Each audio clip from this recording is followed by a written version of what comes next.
I'm going to establish a little bit of a context for what has brought me to pinball, and in some respects it tells a little bit of backstory about Ron and Robert's involvement.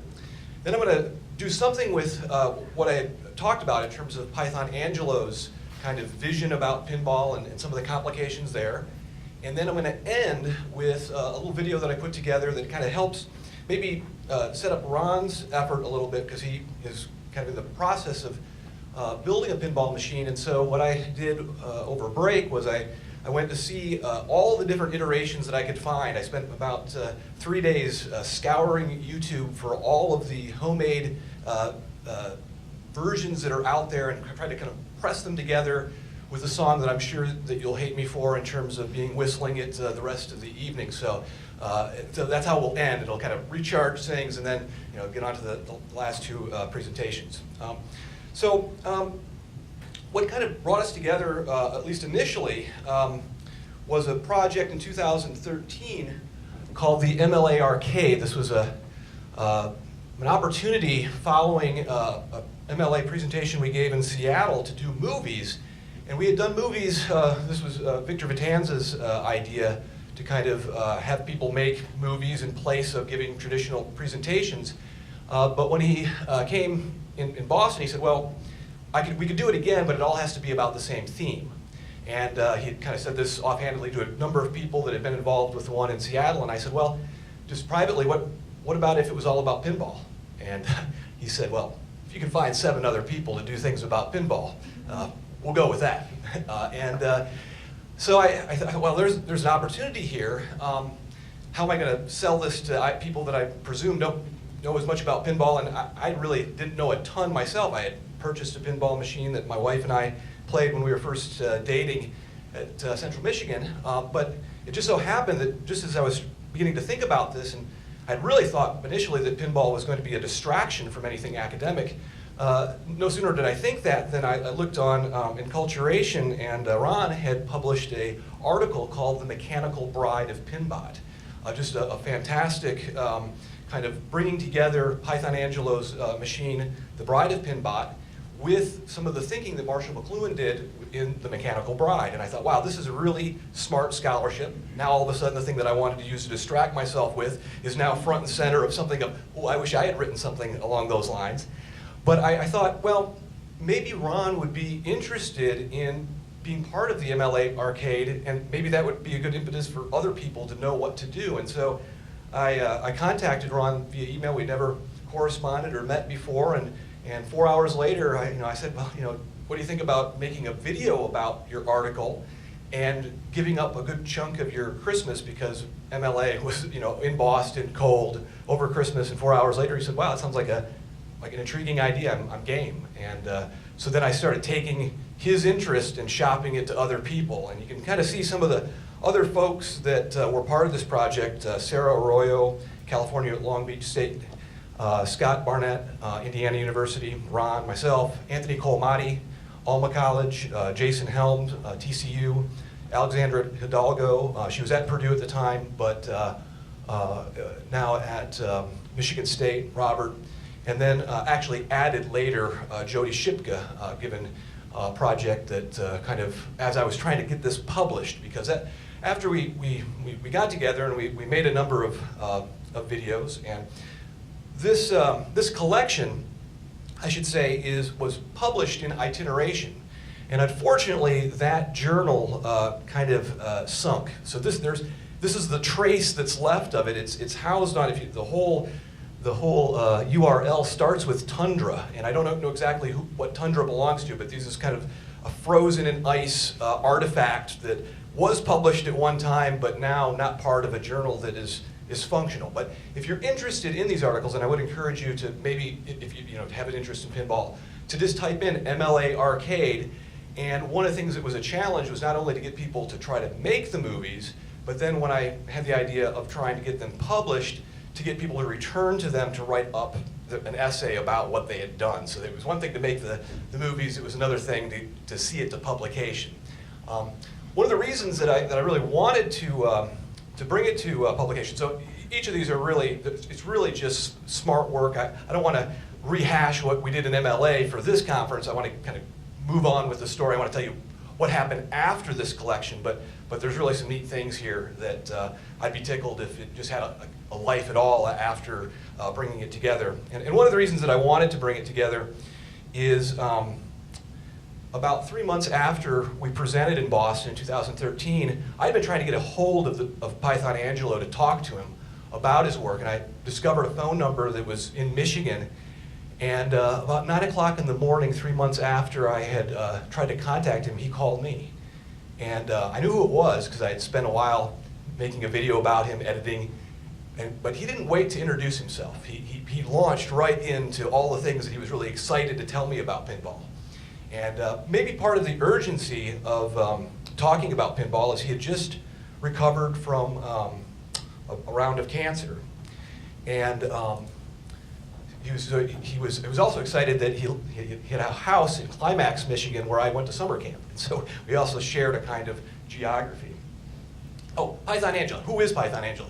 He is a pinball artist, designer of games like Bride of Pinbot, The Comet, Bad Cats, actually all the things that I'm kind of alluding to if you've read my little write-up there.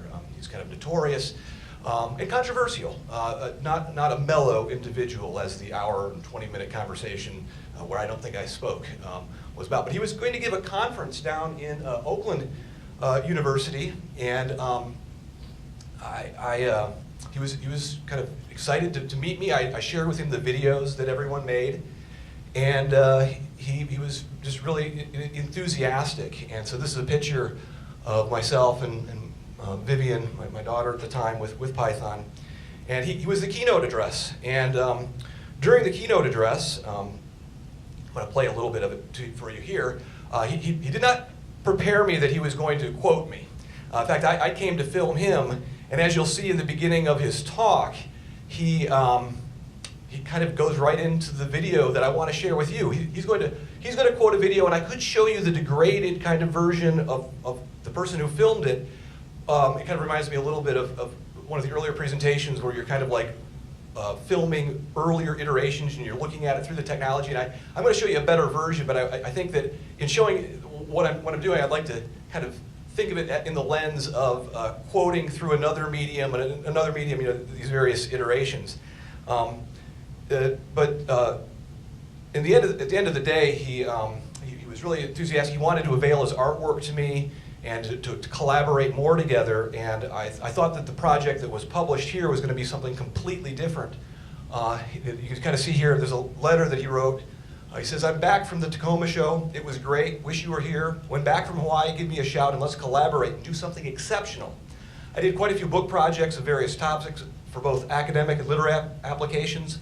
I'll show them to you when we meet. Have a great, safe, volcanic, and oceanic family vacation. And aloha to everyone. Love Python." And I really thought this was going to start and be something great. And unfortunately, the cancer came back, and we were not able to collaborate. And so that was kind of the impetus to try to see this to what I had to completion. Nevertheless, there is a problematic dimension to Python. This kind of hits, I think, a little bit to the gender moment. And I want to show this the beginning of his talk in Oakland, where he was really excited to show a piece of the footage that we brought together. But I don't think that he really, in showing it, I think to some degree he's showing it because he's showing this is what academics are about, but he wasn't really there to talk about academics. He was kind of there to, it was a little bit of self-aggrandizement. It was really what the talk was. And love him for that.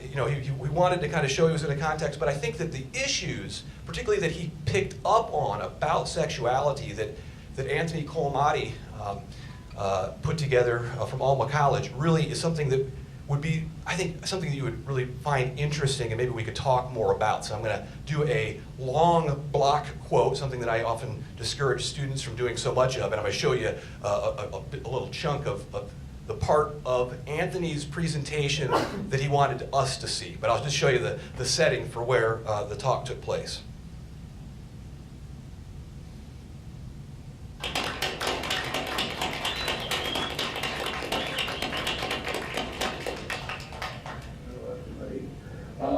Before I start, I'd love to share with you something that a good friend of mine, new friend from the academic world that's here. Helped to teaches college and does all kinds of studies on crazy stuff like our world. I'll let the video speak for itself. It reflects, I think, one of the things some of you already know about the magical pinball, which is its sexuality and its, without getting too philosophical, a lot of people have a tendency to overanalyze pinball and to make it into some kind of a scientific project. It's a game, just like baseball, just like pool.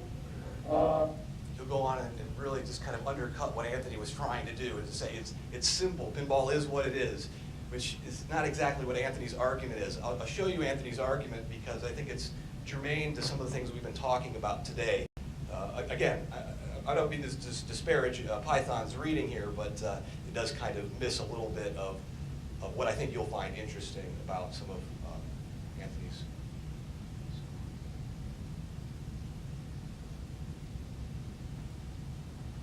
I didn't tell Anthony that I was going to do this. It's just like Python just kind of sprang it on.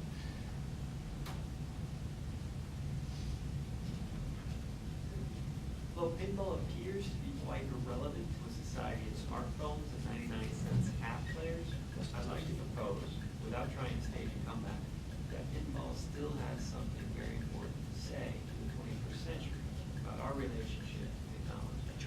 First, it's important to realize that pinball played a crucial role between gaming eras. Herky was out and dressed this, and his art was lots of fun, lots of trouble. Well, pinball tables, kind of proto-interactive machine. Pinball in particular. There's a pivotal switch from the stand back and watch it go entertainment that people could find in carnivals or in shop store windows at Christmas time to the digital environments we associate with games today. It appealed to young people because it allowed them the real possibility of isolating themselves in a micro world where they could perfect their own personal achievements at the table, and at the same time they could share those achievements with their social circle, a literal one, or at least as many friends and onlookers that could gather around the table and watch the action unfold underneath the glass. We can see now how this play field and social circle has changed. Digital gadgets are ever more enclosed in their own themed space, like a pinball machine that's been miniaturized so small that it's only viewable by one person. The film Children of Men picks up on this trajectory. We see a boy who has disappeared entirely into his game, his own micro world. Philosophers like Martin Heidegger, Jean Baudrillard, and Paul Virilio have warned that digital technology might be flattening individual differences and reducing experience, so it might fit into standardized themes. Alex, take your pills. Alex. Alex?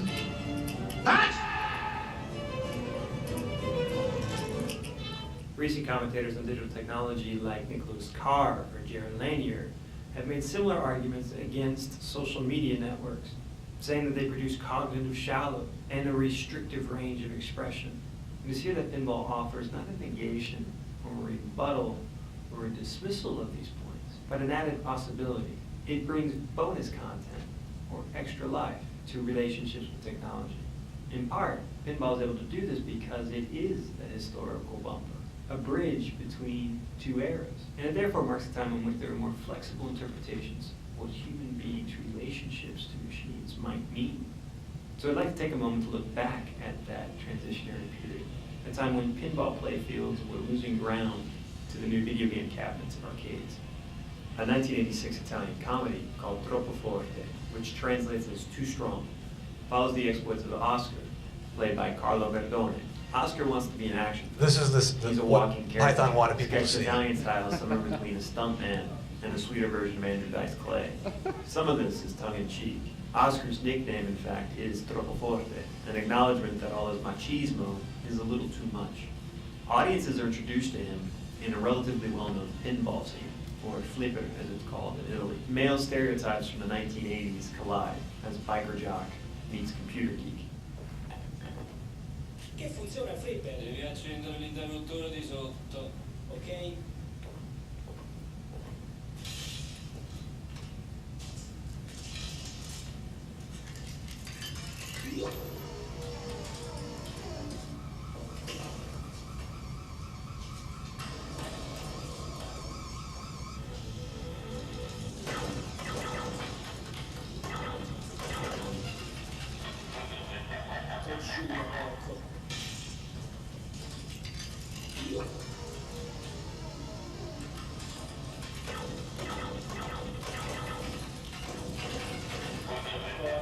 Porca porca.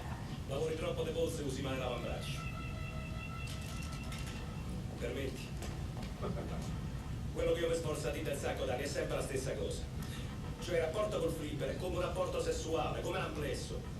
Non è il polso che deve dare spinta alla pallina, ma il ventre. Ma capito, Moro? Oh, questo è il movimento. Il colpo deve essere secco, deciso, preciso. Con questo sistema il tilt lo magni. Guarda se.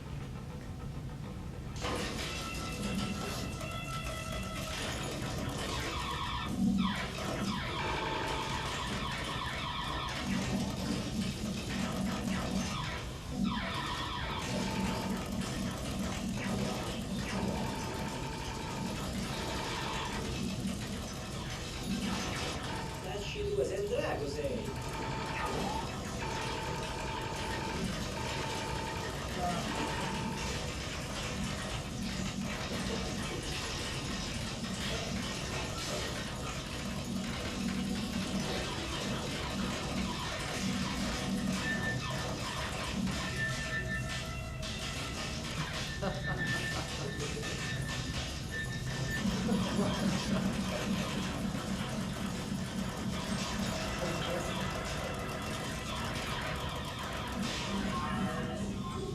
Amore, recipò un attimo che io con sto occhiali ci vedo.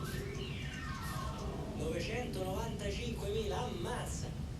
A buffo, che mi tiri la penna, per favore? Dai, Calma, fa. Schiazzate.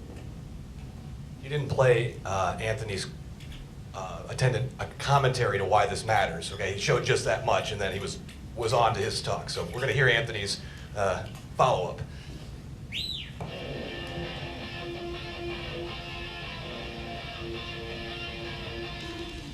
This sequence is both a critique and celebration of the alpha male.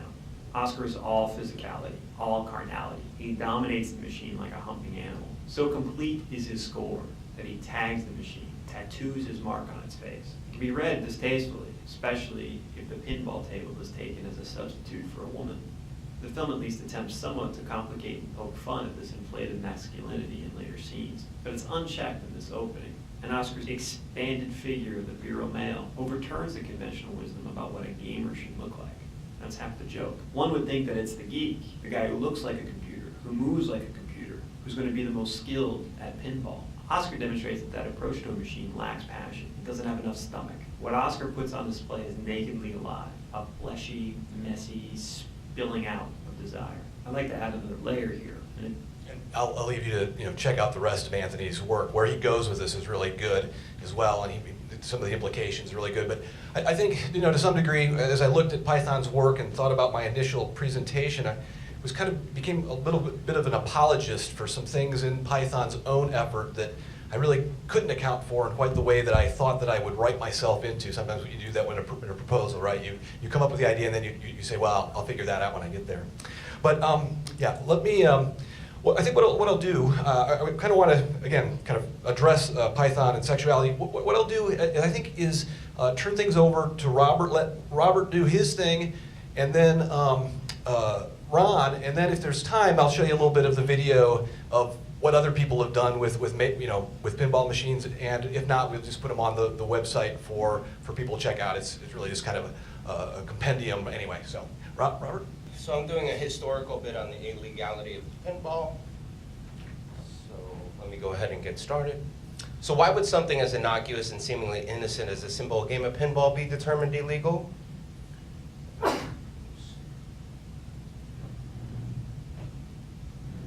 it up here. In New York City, pinball was outside the law for 34 years, from 1942 until 1976. It was also illegal, and some people say thousands, but at least hundreds of different municipalities throughout the middle of the 20th century. In LA, the ban lasted from 1939 to 74. In Oakland, pinball was prohibited in the 30s and didn't become legal again until 2014. Kokomo, Indiana lifted its ban in 2016. It was not as though the drive to illegalize pinball came solely from New York City. Mayor Fiorello LaGuardia, surely he was influential to the bans across the country, but he wasn't alone in determining that silver ball was a menace. One place to begin is that at least since the Victorian age, gambling has always been considered a vice.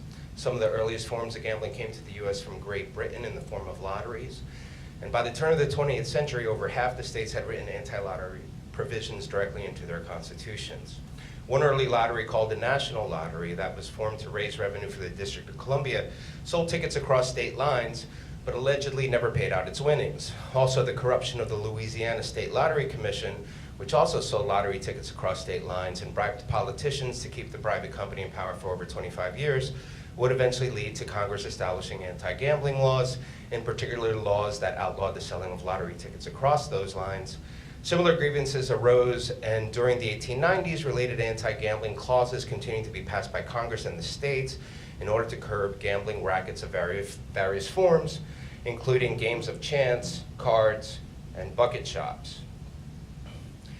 Concerning the morality crusades against gambling and gaming, certainly there has been a paradigm shift, probably for various reasons, not the least of which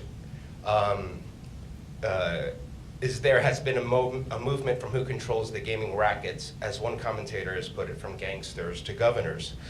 Where at the beginning of the 20th century, anti-gambling and anti-lottery laws swept the country, lotteries have now become a primary source of revenue.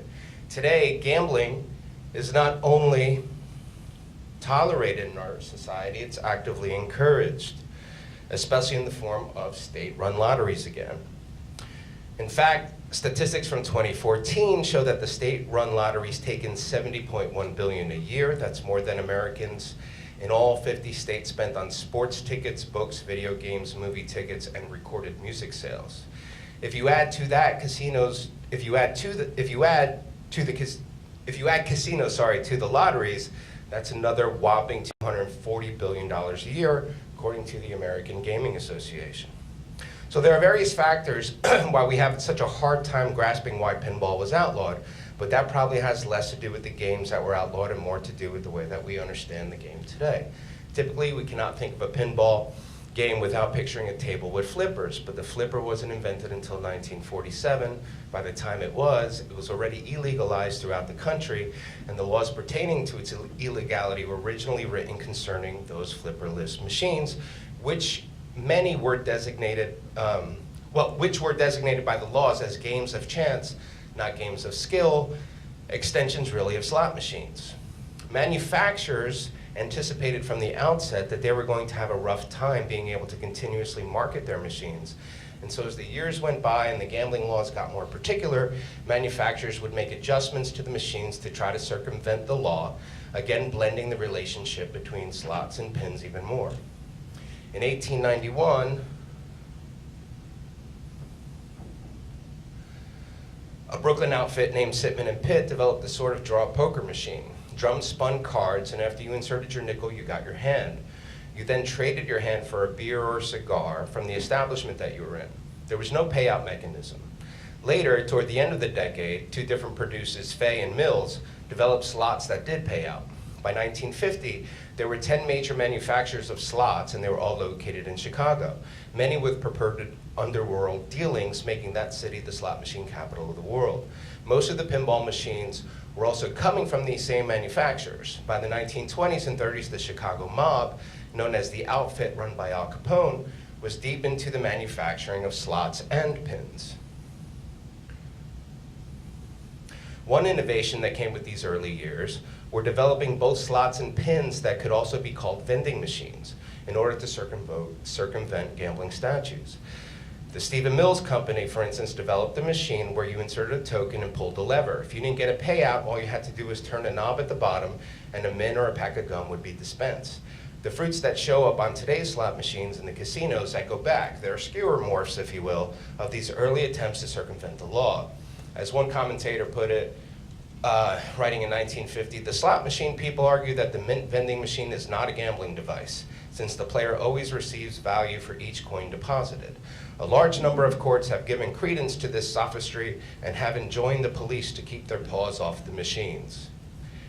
As we'll see, there's more to it than this. Unspoken connections are going on here.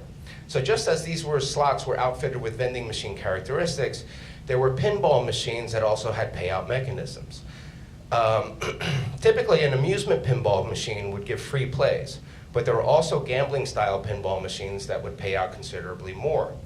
Many times, depending on the design, the machine would keep track of your score, dispense a ticket, or be wired to a counter behind the bar. You could then redeem these scores with the proprietor and get your free plays in cold, hard cash.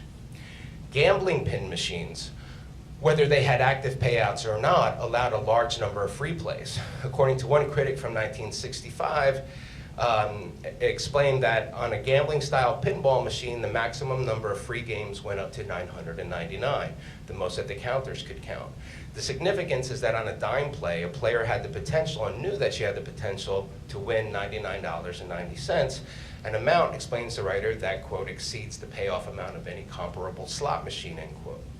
The distinction between an amusement pin and a gambling pin were not typically discernible. A machine that could give you a couple of free plays and one that could give you 50 free plays that you could then trade in for cash could only be discerned by opening the machine and analyzing its guts. That is, if you even knew what you were looking at. To add insult to injury in some cases, pin machines had payouts. So when we see this fun comic documenting the years pinball was outlawed, it's not in fact accurate. The rundown is that pinball machines cannot be clearly extricated from gambling. The mob control manufacturers built both slots and pins, both types of machines being shipped from the same distributors. Pins borrowed from slots and overtly carried themes of card playing, horse racing, betting on sports, and the like. They were designed to pay out money just like slots. In addition, not only were they designed to pay out, but to hide their payouts. As in this case of this machine where an officer passing by would not be able to see what was going on. So,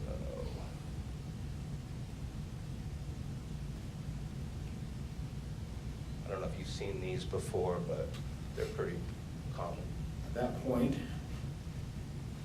release the ball, you shoot it, and it goes down a set of switches. These are your odd switches. The top number is if you make it for touchdown, it would be 20 cents, 60 cents, 40, 20, $2, and etc. The number below, if it goes down, is if it lands in field goal, 10 cent, 40, 20, 10, $1. So, if your team lights up, the team that lights up, whatever odds you get, and if it lands on the same team that's lit up in the head, in the field goal portion, you would get the lower on the bottom odds.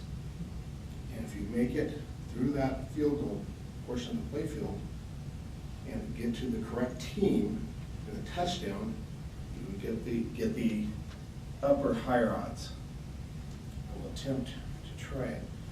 And one more thing, then down here in the front, if you push right here, there is the secret compartment. I've been repairing and I disassembled and repaired and shopped out and detailed this game over the last 3 days. We should also add, We should also add that children were targeted for both slot and pin machines, so that even penny slots would show up in candy stores, and stools would sometimes be set in front of them so the little kiddies could climb up and play. This was the environment that LaGuardia walked into when he was elected in 1934. LaGuardia, Italian-American, was pretty fed up with organized crime. The previous mayor was Jimmy Walker, who served from 1926 to 1932. He kind of looks like a cool guy.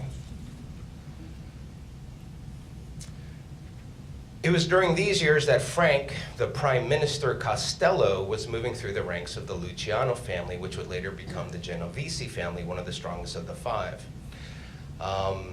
As early as 1928, Costello realized that prohibition had been a failed experiment and would eventually be repealed. In anticipation of this, he began a search for a new source of income and decided on one-armed bandits, the slot machines. So to this end, Costello set up a four-part plan to basically take the territory of New York City away from the Mills Novelty Company, but to continue to use them to produce his machines, promising certain politicians to a piece of the action, setting up a system to pay off the police, and then recruiting a team of people in order to help him manage the business. It was also Costello who came up with the idea to dispense the mints in the vending machines, and he started a company called the Triangle Mint Company.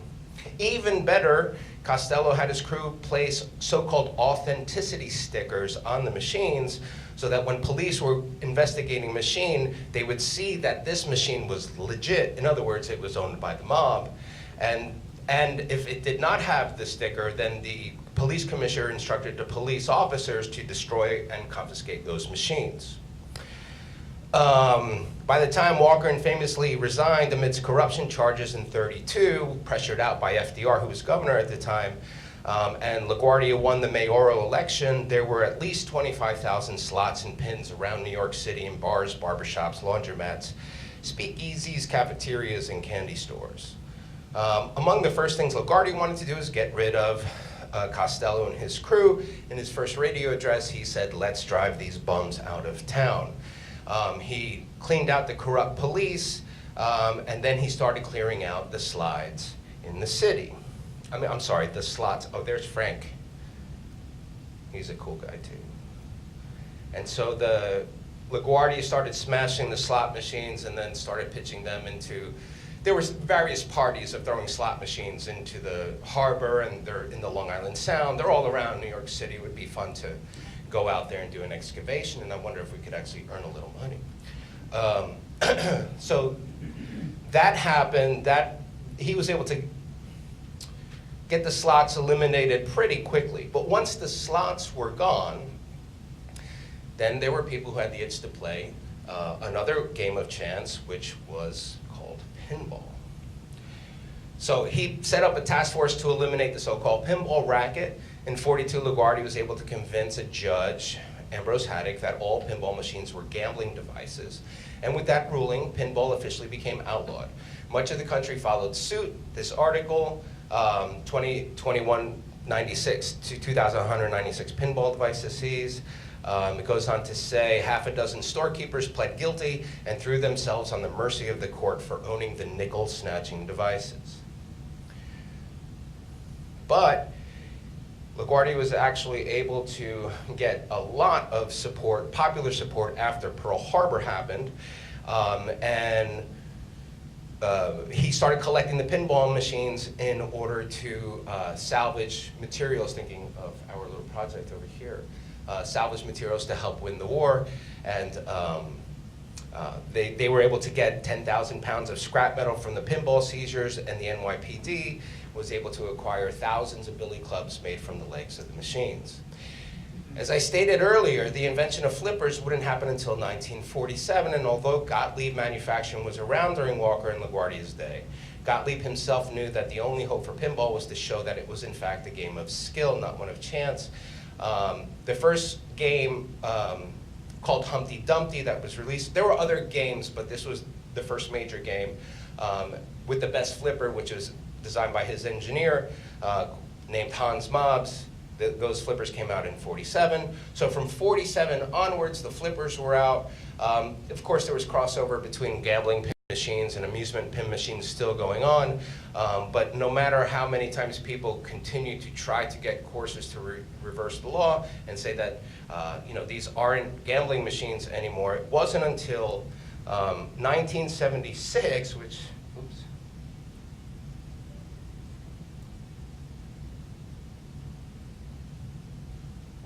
Roger Sharp was in a courtroom in Manhattan. He was a young magazine writer for GQ and the New York Times. It was filled with reporters and camera. If he called his shot, would they be able to deny that it was a game of skill? Like Babe Ruth, he promised figuratively to send it over the center field wall. He actually just said, I'm going to send it into the center. And he did so. At that meeting, at that moment, the council immediately overturned the ban on a unanimous 6-0 vote.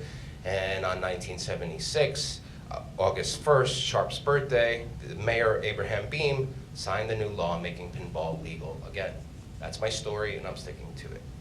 This piece is part of a much smaller project. When I was a graduate student, I woke up from a dream.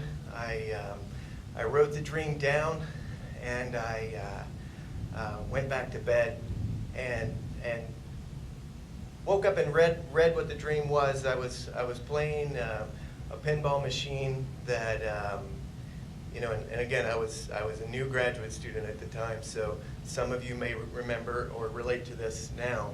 And the machine that I played, it was called Failure. Just said Failure at the top, and you'd pull back the plunger, the ball would go forward, and it had 3 choices at the top. And then no matter which choice it went down, it just went into a void as it went around. And then there was this tremendous laughter that just emerged from the machine. And that was the dream. And I pretty much forgot about it. Got my PhD, got tenure at Oklahoma State, where I was at the time.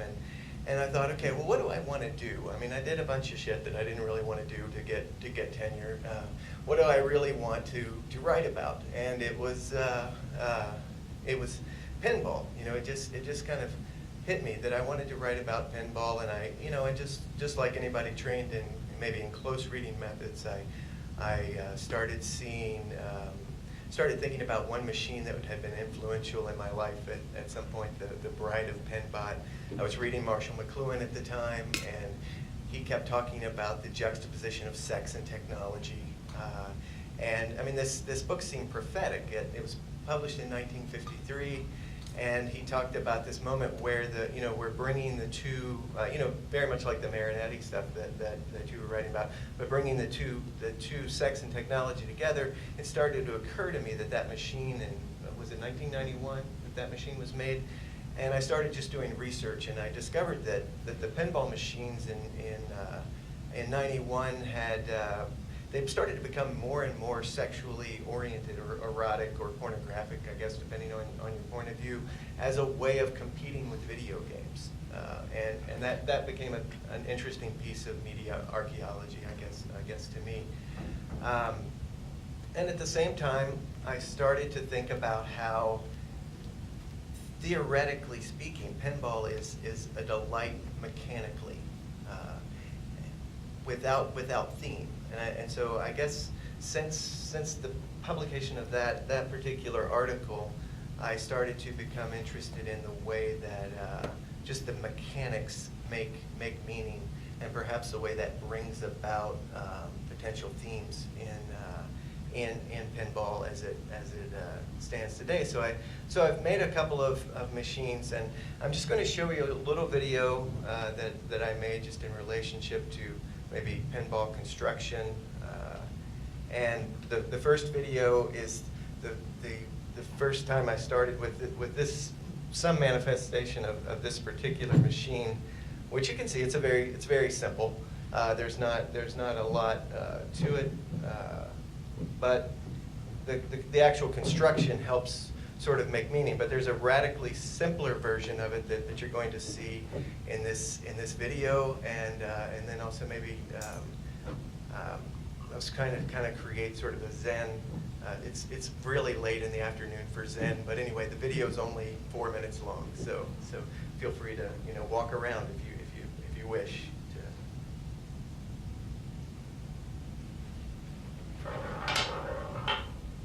It's been really helpful to have it at this stage so that I can think through with the size limitations that I have what possibilities there's going to be in terms of the field of game gameplay and what have you. I need to really speed this up just a little bit. And of course, in a mechanical situation like this, that's simply done with the angle. One of the possibilities in terms of objectives of the game relates to getting the ball back into the chute. That's one possible objective at this point. I'll try to see if I can get it to happen while I'm tinkering around here. Of course, difficult to get it to do. I've got some magnets and some other possibilities I'm working with right now.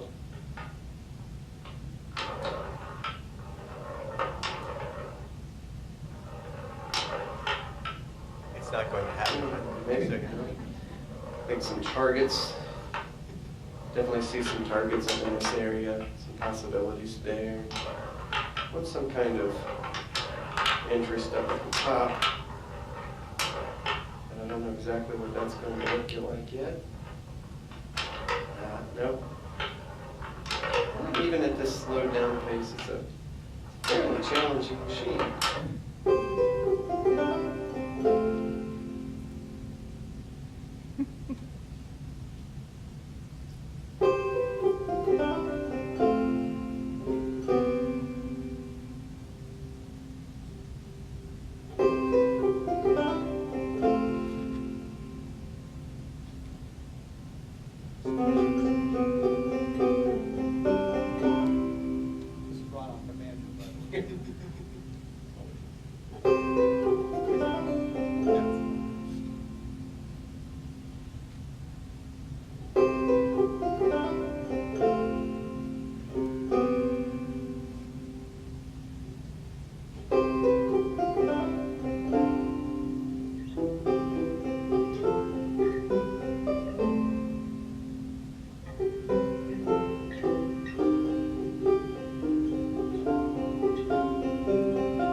There's so much I want to say about, I guess I'll wait for the lights to get, but so much I want to say about sound. I mean, that in this particular piece, you know, I think actually Jim was the one my God, when was that?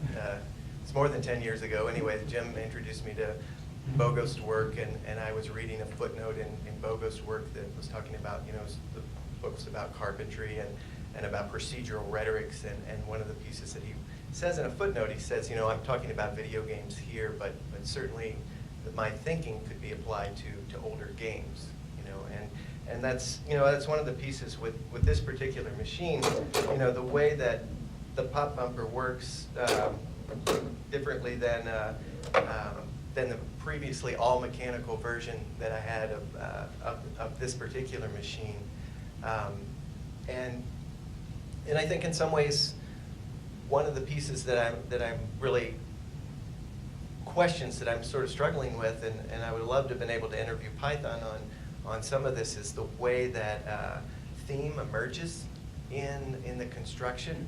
So, you know, for my experience, right, I mean, I'm just trying to construct something that works. Something that didn't work was I had a multi-ball function, a very mechanical multi-ball function on the old version before the pop bumper, but because of the space that was taken up by the pop bumper, I needed to move the multi-ball function higher, so I created some coat hangers, wire system where you could possibly try to make the multi-ball function work up here. That did not work. It was an impossible shot, so I moved it down here. And then because I live in New Jersey and the winter won't go away, the gluing wouldn't work in time for this particular event. So you know, it's still a work in progress. But an interesting thing happened. You know, the more that I started looking at these particular flippers down below, my daughter decided that they looked like pterodactyls. And you know, and I let her talk about it a little bit. I said, well, what are the pterodactyls doing? And apparently they are shooting fireballs at a comet. You know, and I thought, well, there's, you know, the theme is here now. You know, I don't know whether pinball makers work inductively in that direction or whether they start with a plan, but that was my experience. And Lisa sends her regrets that she couldn't be here, but that's a little bit of a bridge to what she's talking about. She had a bunch of students, and this will make it to the web when the web version's here. She had a bunch of students working with the blanks that you see on the far, that would be your left, working with those and sort of creating themes around those. And she worked in an elementary school for a while as a long-term sub, and then as an adjunct at Montclair as well. She's got some possibilities of what emerged there. But I think there's a really interesting tension in pinball between mechanics and theme that emerges at the same time. And sort of an open question for me, and I struggle with the right way to talk about this, and I'm going to conclude with just this sort of point, which I hope is evocative. But, you know, one of the things that I've watched happen in my own experience is watching sort of watching video games sort of constantly elevate to new levels of art. You know, there's the Two Brothers game, Gone Home. You know, some of those particular pieces that they're doing something different than your everyday video game does. What's going to happen with pinball, with the resurgence that Jeff's video talks about? Is there going to be a spot where that same kind of elevation takes place? Do those exist in machines historically already? And will it be, I mean, would it be the distinction between movie and film? Would it be something like the distinction between doggerel and poetry? What exactly? And I'm aware of the old-fashionedness of saying, you know, of trying to draw that distinction. But I think it's an interesting speculative project to make about pinball and what would it look like. This ain't that. I will say that, right? This is, I love the term crapentry, right? I mean, you know, this needs some aesthetic work, you know, at this point. But I'm fascinated by the process and how we